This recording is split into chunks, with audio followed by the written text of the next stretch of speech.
It's on. All right. So, welcome. This is the Story and Song series. My name's Laura Mills. I want to thank the Cave Collective. I feel truly honored to be invited to be part of the Story and Song series. I want to thank Haggerty's Musicworks. That's where we're at right now. I want to thank Marcus LeVake for letting us do it here. And yeah, just a big thank you to all of you watching. And I'm going to share a few songs with you. And I hope that you enjoy it or that you get something from it. Again, my name's Laura Mills. I'm just going to start out with a song that I feel really comfortable with. There's not a huge story behind it. I was just kind of feeling a bit sad. So here you go. This song is called Tempe.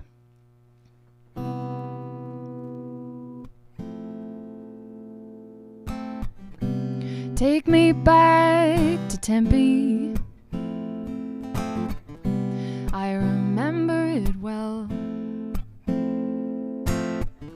You must have been my guardian angel, 'cause without you it was hell.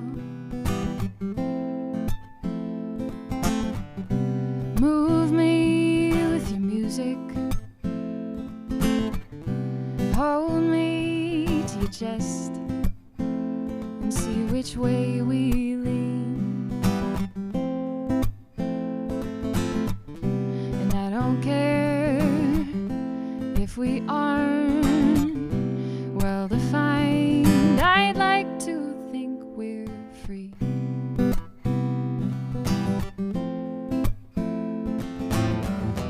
Breathing in the smoke, double meaning in the songs. We always worked so well together. Take me back to Tempe, the last place I remember being happy. Cactus Shadow, Volcano Choir, and driving all night with you. And city lights take me there, the last place I remember not having a care in the world. So what happened since then?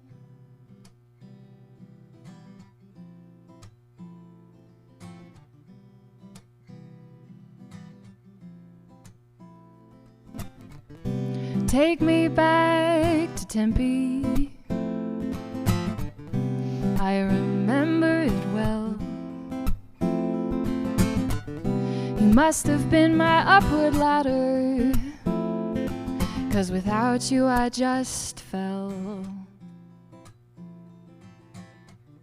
And bandsaws are whirring, and for some reason it's raining in Phoenix.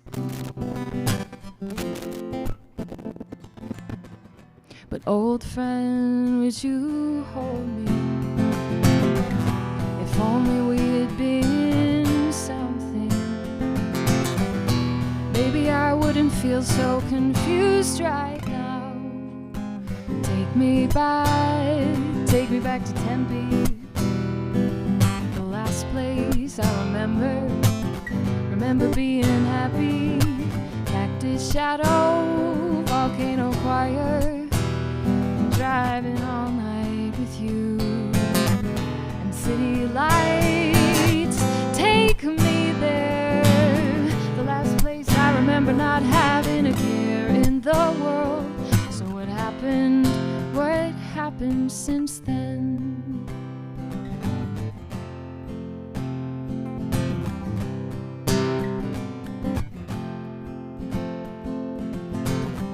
No sleep tonight. Let's just drive and drive. No sleep tonight. Let's just drive and drive.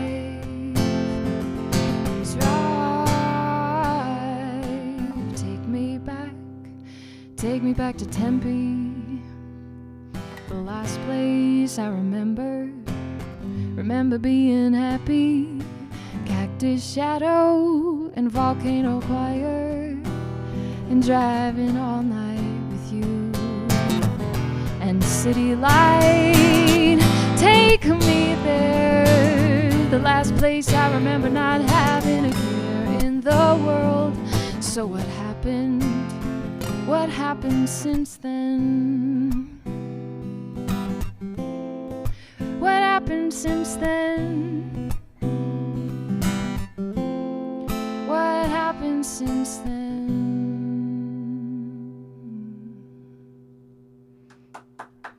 Ooh.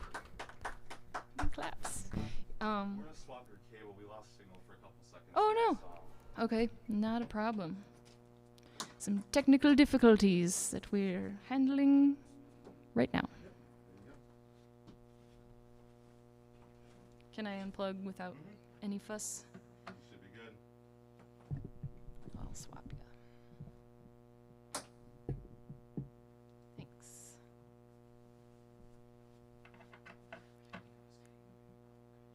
Alright, go ahead and give her a strum. I can strum. You getting the signal?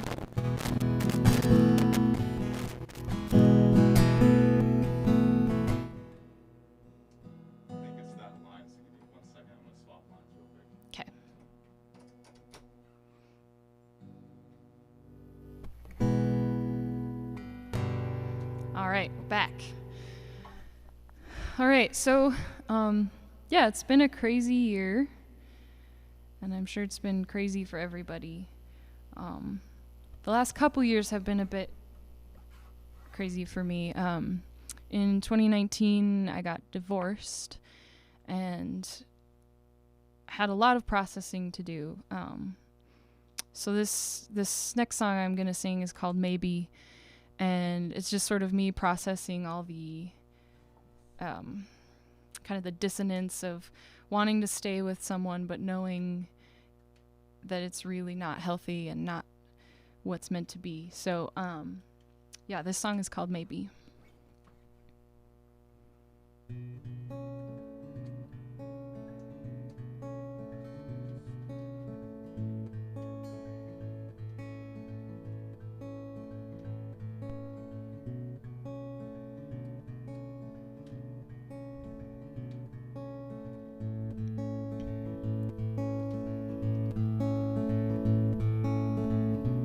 Let's move to the coast, get away from everything we can't stand anymore. We'll buy a hippie van, park our ride out on the sand, and sleep under the stars.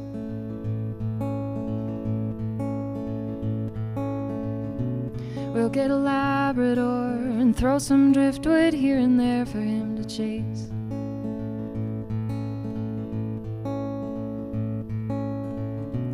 I'll learn to blow glass and you'll read Kant and Descartes while we both live off the land. It all sounds perfect in my mind, but deep down I know that you and I, we're not gonna make it.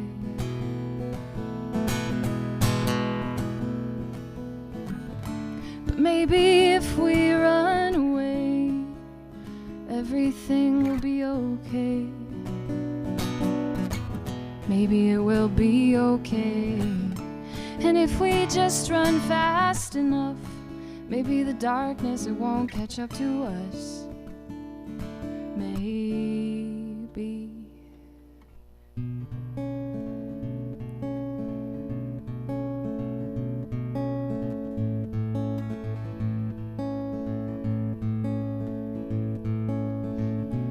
Let's move to the coast, hide from the truth that we are not in love anymore.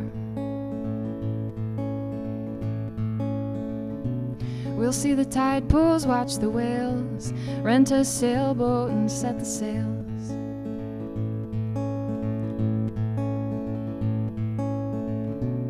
I'll learn how to surf, and you'll write your first comic book. We'll live off the royalties.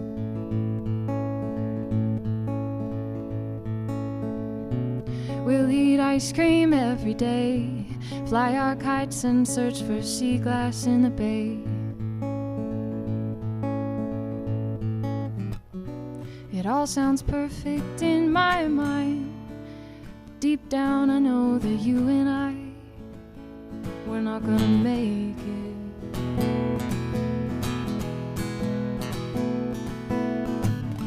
But maybe if we run away, everything will be okay. Maybe it will be okay. And if we just run fast enough, maybe the darkness, it won't catch up to us.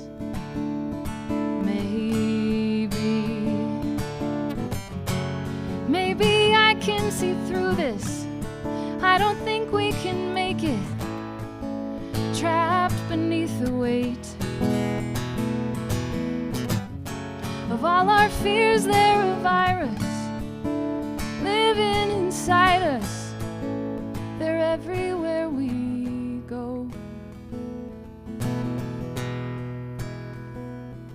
But let's move to the coast. Let's move to the coast. Maybe if we just move to the coast. Or maybe if we run away, everything will be okay. Maybe it will be okay. And if we just run fast enough, maybe the darkness, it won't catch up to us. It won't catch up to us, maybe.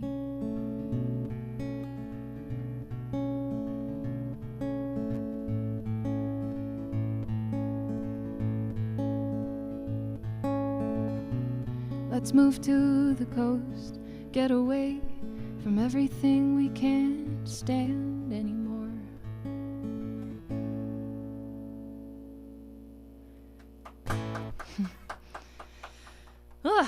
Yeah, so a lot of emotions stored there. Since the divorce, I feel like I've just been processing a lot and trying to figure out, you know, what I contributed to the mess of that, and what I can grow from, and just being sad and processing grief. And yeah, it's one of the things that I've come up with for myself is I've realized that I really didn't know how to look out for myself, or how to express needs, or how to talk about conflict, or you know, just really love myself first. And that's so important in a relationship. So anyway, this song that I'm going to sing is called Ophelia, and kind of just expresses the idea that you can be sort of a shadow.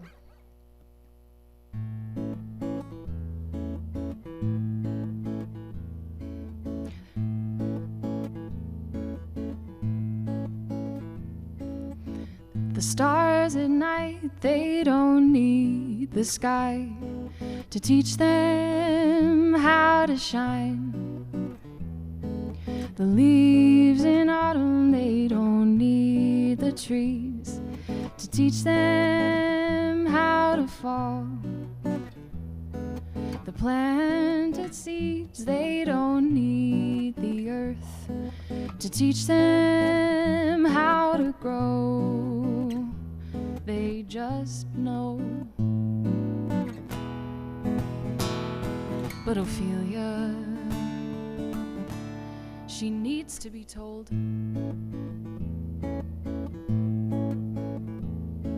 Ophelia is a dandelion in the wind.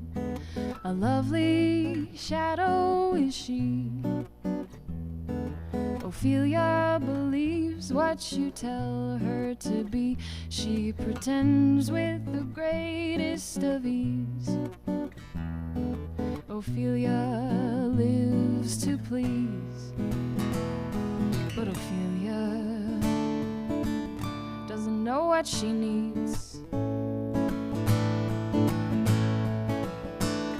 She fills the void she feels with a lover's catechism, and she moves in practiced measures, 'cause she never feels the rhythm.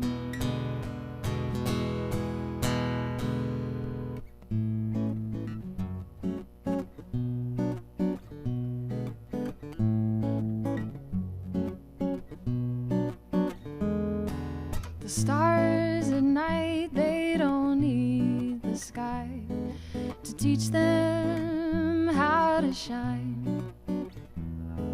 The leaves in autumn, they don't need the trees to show them how to fall. The planted seeds, they don't need the earth to teach them how to grow.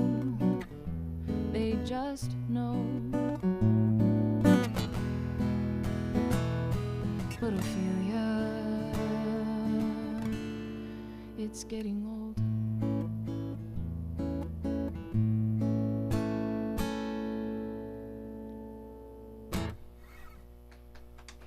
Thank you guys. So yeah, I guess, so I got divorced at the end of 2019. And I remember it was like New Year's Eve, and I was just like thinking about what 2020 was gonna bring, and I was like, man, I hope it's a lot better than this year. And I just remember feeling all this regret of like wishing that I had done more for myself and for the marriage, or just wishing things could have been different. But also kind of feeling excited about what might come and what might be next, and just having a lot of hope for the year, for 2020. And yeah, 2020 brought all kinds of things, but this song is called Fortune Teller.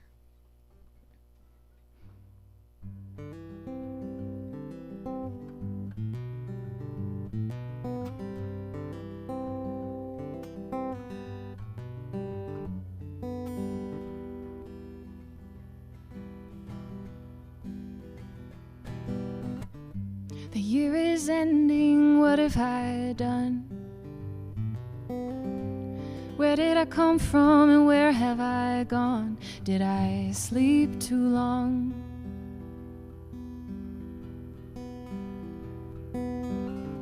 So many choices I wish I had made. Mistakes in my head get played and replayed. Can a dream come back from the grave? Grave is a word that comes to my mind when I think of the time I have wasted. Is it too late for me?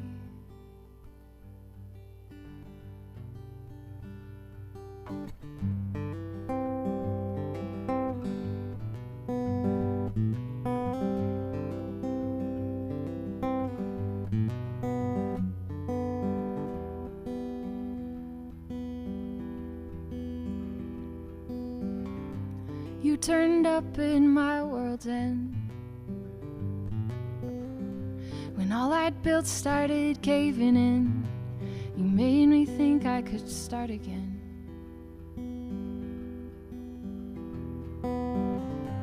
Give you my palm, let you read the lines. I feel safe with your hand in mine. Haven't felt that in such a long time.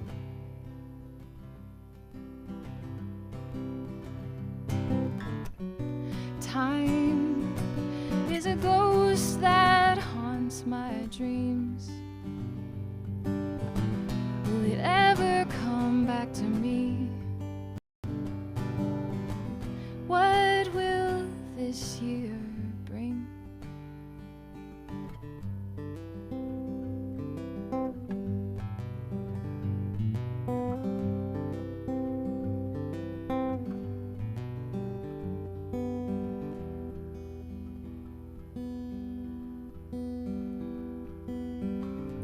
please tell me something good. If anyone can, I know you could. I need it more than ever. Tell me next year will be better. Darling, please, won't you be my fortune teller? Say that you could see the future. Say the future that you see is you with me. The year is ending, what have I done? I must have done something right, 'cause you are here and a new year has begun.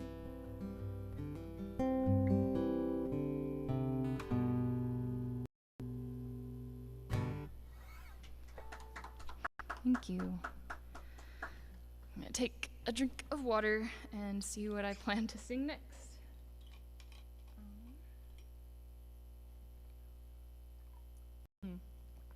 So, a few years before I got divorced, I started going to counseling. So I was like, man, I'm up.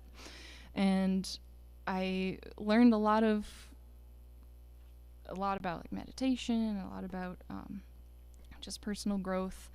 And I realized that I had a tendency to like totally check out, just kind of numb out anytime I was faced with anything remotely stressful or remotely, anything that I didn't want to be present for. I would just like, whoop, I'm gone. And I remember reading a book called like something mindfulness, and there was this quote that talked about how like everyone talks about Jesus walked on the water and that was a miracle, but actually the real miracle is being able to like walk on the earth and actually be present for it and not be about something else or being anywhere else. And that really stuck with me, and I decided to kind of process that idea through a song, Miracle.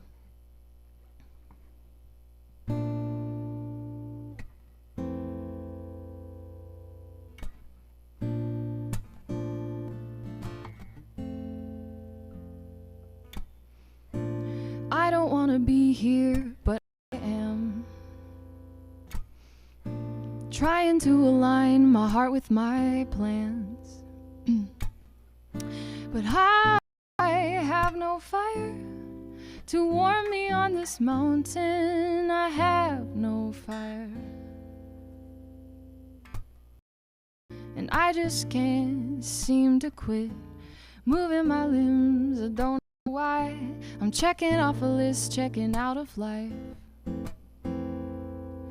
And I have no light to guide me in my movements. I have no light. I wanna slow down and gather little flowers as a pillow for my head. I wanna feel the air falling in and out of my chest.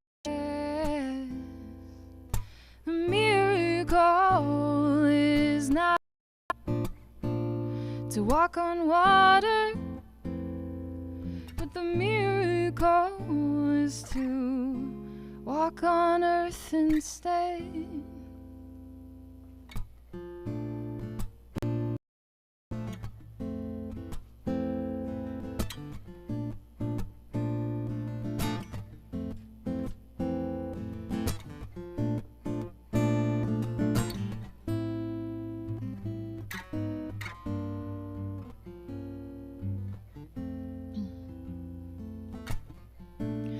The rewards without any risk.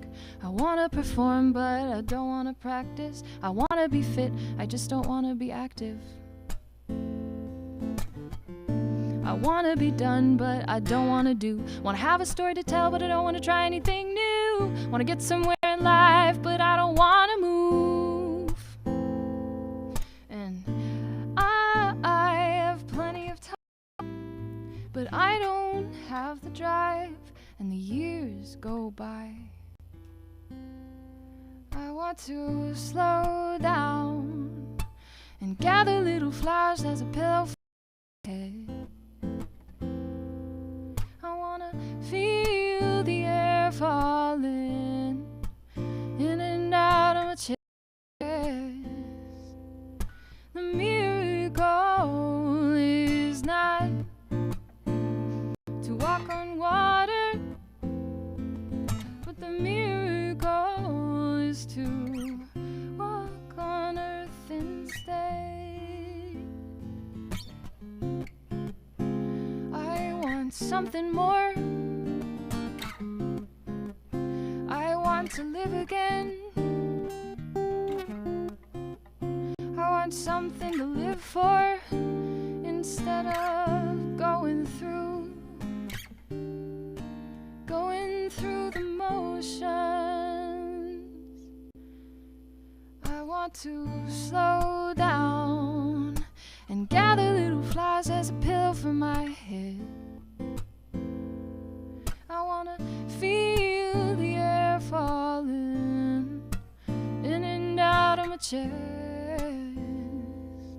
The miracle is not to walk on water, but the miracle is to walk on the earth, walk on the earth, to walk on the earth, to walk on the earth instead.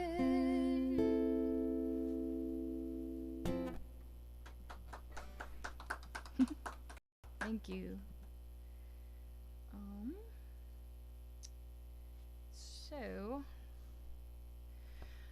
that's right. So I'm dating someone new. Probably a lot of you know who that is. A certain Christopher Erickson. And being in love again is freaking scary.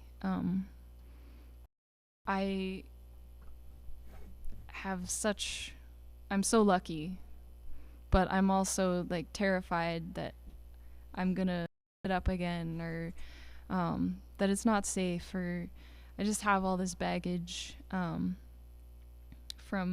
you know, my childhood or from past relationships, and just taking it one step at a time and learning to trust again and that safety.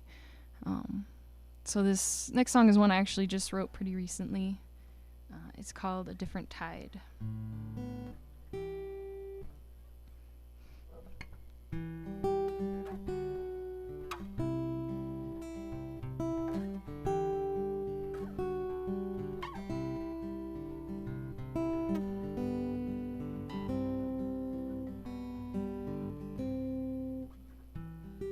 I've never been good at love. I never think I'm good enough, so I run off before you get a chance to.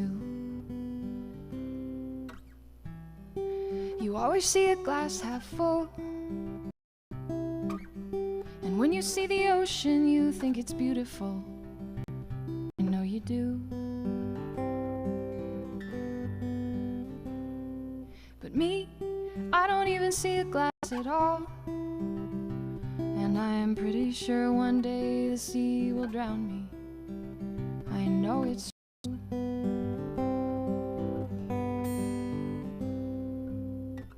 And though you try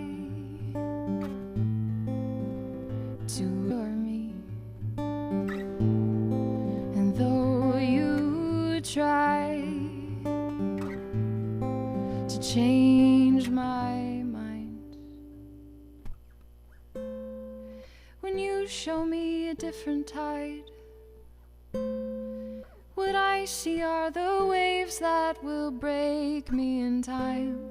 And when you say that you are mine, what I hear is the sound of all I have to lose.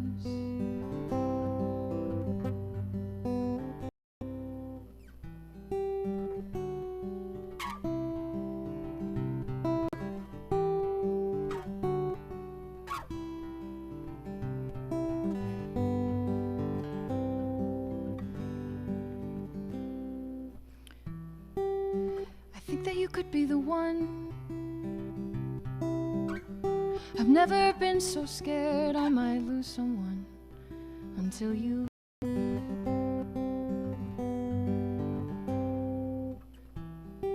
You always make me feel so safe. So why do I feel like I'm gonna break? I fear the ending. And though you try to reassure me, and though you try to change my mind, when you show me a different tide, what I see are the waves that will break me in time. And when you say that you are mine, what I hear is the sound of all I have to lose.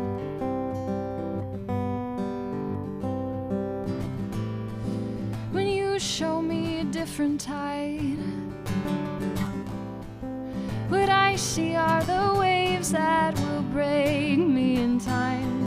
And when you say that you are mine, what I hear is the sound. What I hear is the sound. What I hear is the sound of all I have to lose.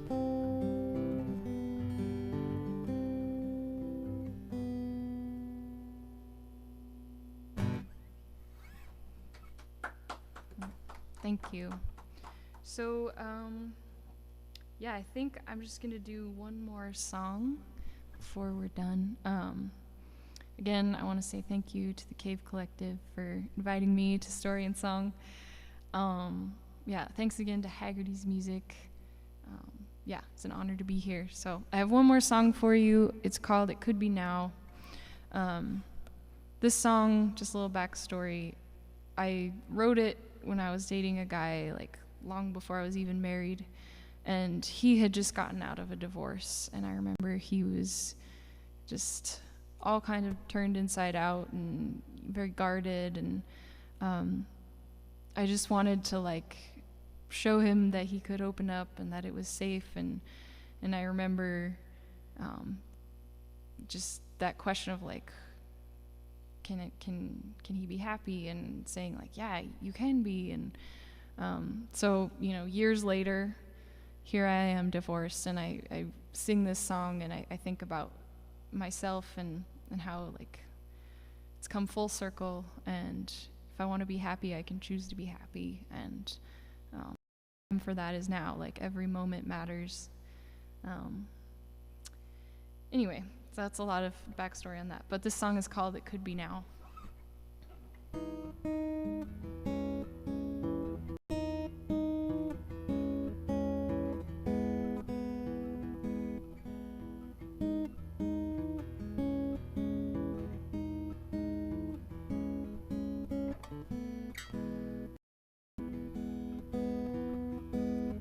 May I join you on your lunch break, you said. Then you sat down across from me in that coffee house downtown.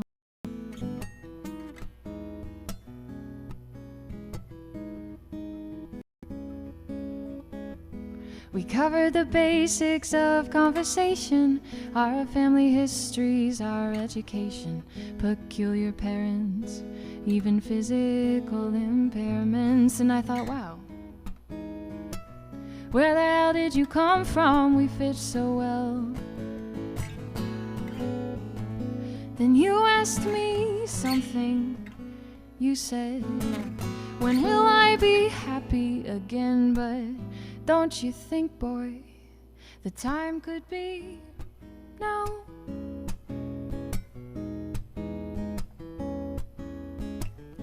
'Cause you've got me falling. Oh, I am falling so fast.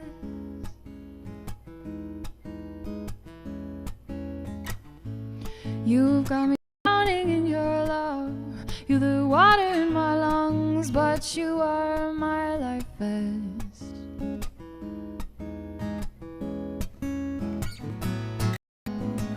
When will you be happy? But don't you think, boy, the time could be now?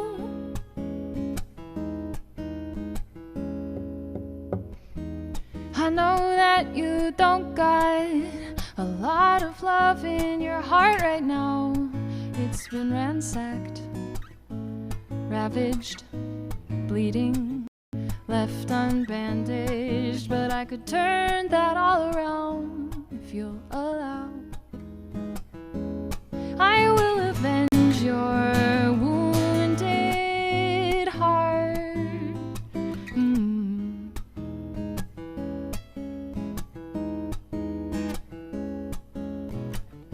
'Cause you've got me falling. Oh, I am falling so fast.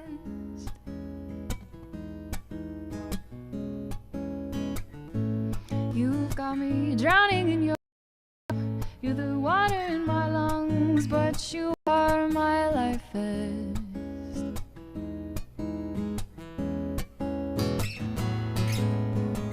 When will you be happy? But don't you think, boy, the time could be now? Ow, ow, ow, ow.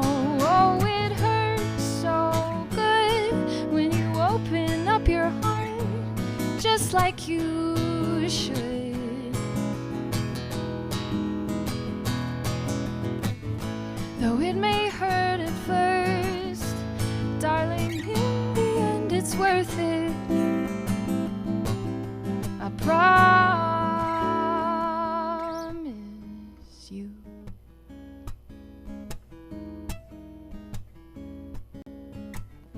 'Cause you've got me falling.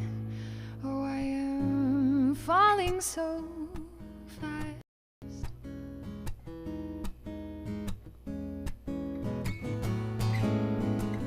When will you be happy? But don't you think, boy, the time could be now?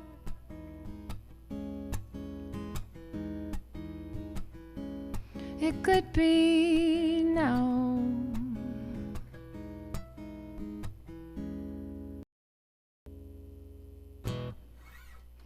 All right, that is all the songs that I have prepared, so I think we'll call it there. I don't know who's going to do the interview, but sweet, that sounds good. Put Probably this will let away. me know when I'm on camera. We'll wait to get started until then.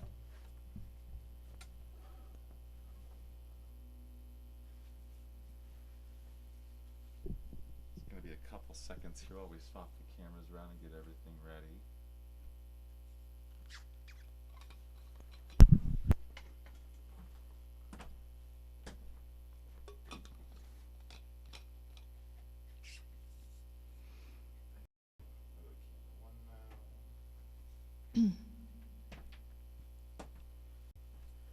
All right, so now the audience can see us. And now they can even hear me. Woohoo! That was incredible. Oh, Thank you so much. thank you for inviting me. Yeah, of course. When we put out the list of different people we should reach out to, I think like 6 or 7 people were like, Laura. And it was really worked out well because I know that you moved into town. Was it late 2019? Yeah, yep. So you didn't really get a chance to perform out much before No, performing. COVID hit pretty quick, yeah. Yeah. So have you had an opportunity to play a show besides this one for like a public audience? I've done a couple live stream type things, but I don't think I've played any live shows this whole year. So, yeah. Yeah. Well, you're in good company. Yeah. That's going to be changing soon. I'm Yeah. really appreciative of that.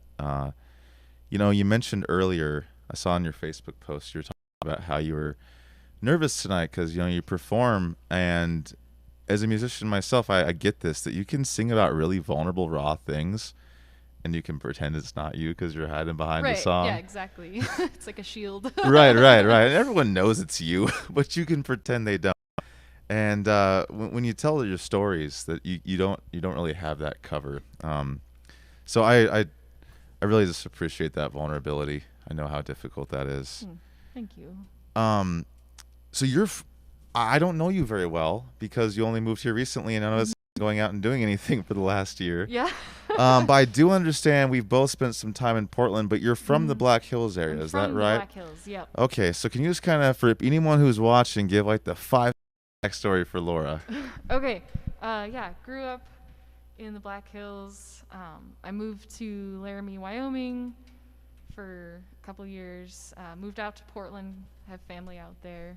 I lived there for 3 years, and I do instrument repair, guitar repair. So I was working with a luthier out in Portland. But my husband and I at the time decided to move back here. He's also from Rapid. And that was sort of a point of contention because I wanted to stay and work out there. But it's been great working here at Haggerty's and just still getting to do what I love. So yeah, that's kind of the really short version. Sure. So this is like, when you know someone who's from the same place as you, always have to ask, what part of Portland did you live in? I was in Southeast. Okay. Yes. Yes. We can say we're not there anymore. Southeast is the good part of Portland. I'm sorry if you live in Northeast Portland. You're kind of cool, but not as cool as Southeast. Yeah, I was in like 50th and Powell area. Yeah, is that like Lentz? It was close. I wasn't quite that far east, but yeah, pretty close. I drove a beer truck. So I Really? got to go up and down those streets all the time. I got to know that city Foster, really, really. yeah. Yeah.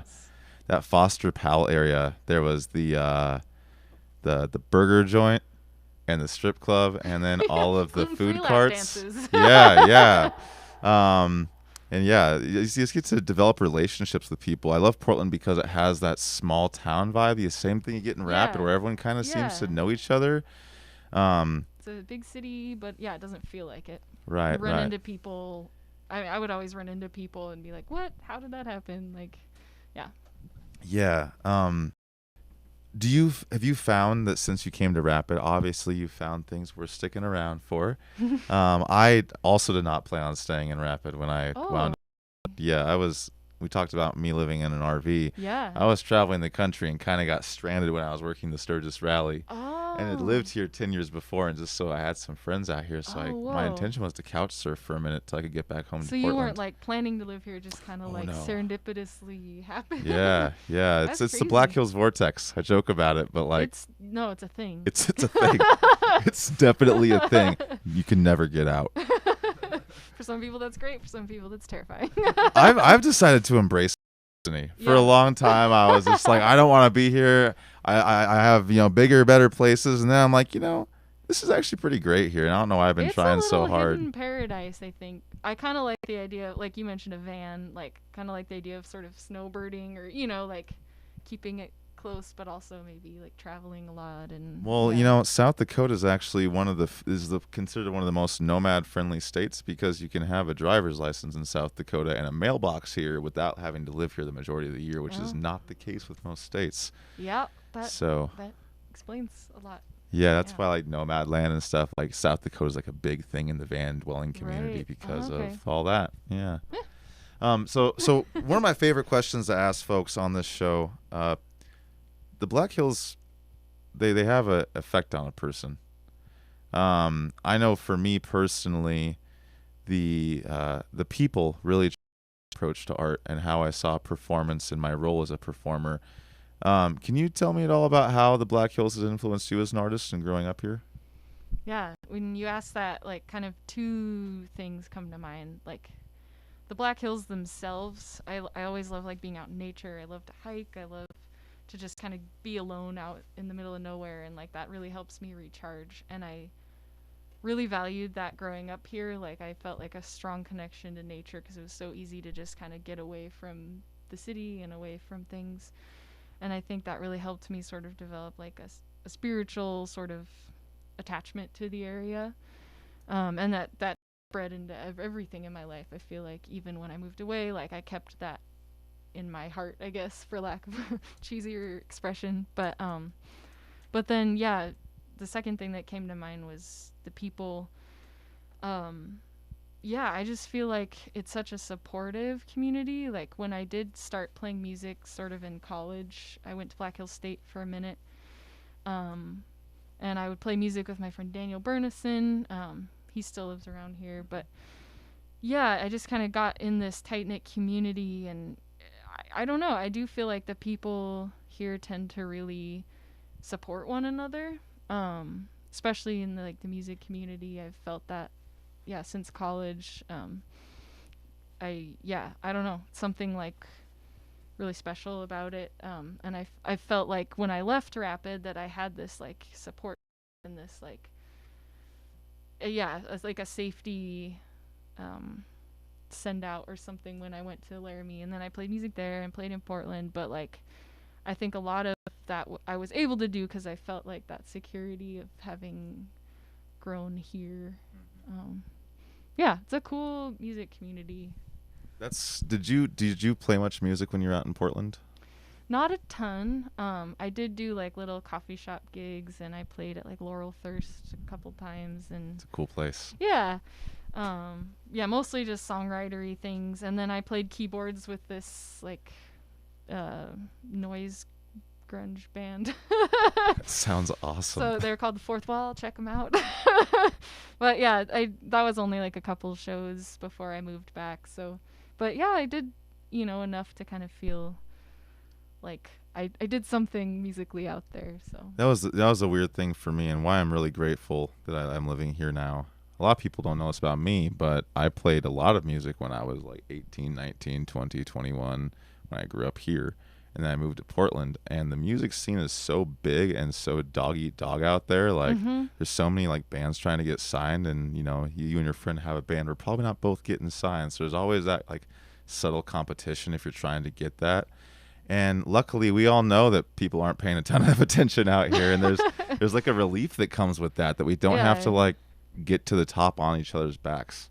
Yeah. We all know that like we're either all going to get there or it's just gonna not be on the radar. Those are the two options. Yeah, it's kind of a cool like perspective on it. You don't get that in bigger cities. Yeah. Well, I don't think the Cave Collective and what we're doing could work in a bigger city. The idea that you're gonna have the jazz and the punk and the metal and the folk and the bluegrass musicians all hang out at the same place—that's not a thing in places like Portland. And yeah, did you see that in a place in Portland?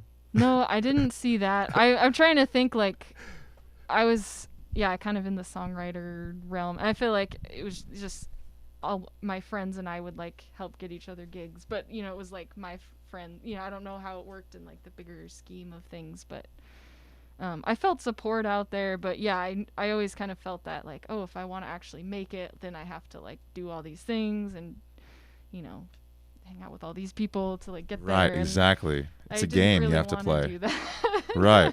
I think out here you can really succeed on raw talent. Like people see talent and appreciate it out here, and there's not a lot of. There's game playing in every music scene. Of course, you can't avoid it. But I feel like, comparatively speaking, people are. It's that Midwest mentality. We're all pretty straight shooters. Yeah. I'm really grateful for you coming on tonight. Is there anything else in particular you wanted to chat about this evening? I feel like I've already got like a little vulnerability hangover going, so I might be good. But cool. Thank you for having me on, and thank you everyone for watching, and thank you so much for being vulnerable with us. Like your stories and your songs were incredibly powerful tonight. I was really moved. Being from that area, I picture you singing about being on the beach. I could totally picture the scenes, and like it was all very real. I also want to give a big thanks to Marcus and everybody at Haggerty's for sharing this space with us. Marcus and the whole Haggerty's crew have been hugely supportive. They sponsored the Drive Aid. They help us source equipment for the Cave Collective. They're just a really great resource for this music community here in this town. So thank you to Haggerty's and to Marcus. Next week, this 25th Story and Song series. You guys are doing the next one, right? Yeah. So Natasha and I are actually performing for the final Story and Song series, and I'm really excited because we're performing at the Birdcage Bookstore downtown. Oh my gosh, I haven't been there yet. It's really cool. Lily Mendoza owns it. She is one of the most wonderful human beings I know. And they do a lot of work with the missing and murdered Indigenous women. They have the Red Ribbon Society down there. Right on. And so it's a bookstore, but they also have a lot of activism and things like that going on in that space.